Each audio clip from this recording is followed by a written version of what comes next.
ug aniya usab ang maayong balita sa Bohol.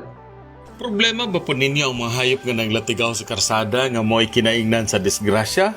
Kanang manghulga tas gobyerno nga kung nahipuson ang iro, animal cruelty kuno. Apan kung pangayuan o pagpatambal sa nakompormiso, ang limod in taon, patay gid kaayo. Sa pagpaak nga nagkadaghang kaso og sa disgrasya sa kadalanan tungod sa iro.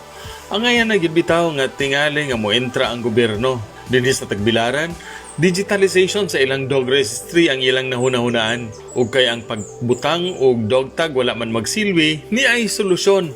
Ang paglubong sa microchip sa lawas sa iro nga libre. Kung sa ubang lugar, 800 ngadto sa 1,000 ang magasto kung magpabutang sa microchip sa iro, giabaga kining tanan sa Tagbilaran aron lamang ang mga iro marehistro ng tanan. Sulod sa gilubong nga microchip ang digital data sa iro aron dili na kinahanglan pang sa vaccine data o record sa iro, dili na maghago pagtago. Gamit ang scanner nga ipaduol sa iro, makita dito ang registration number ug ang mga importanteng kasayuran sa iro. Lakip na ang iyang narehistro nga amo. Niini sayo na nga ilhon ang iro, masubay ang iyang bakuna kung duna pa ba, o aron ang rabies mapugna na. Ug ang mga wala may rehistro nga iro, mahipos na.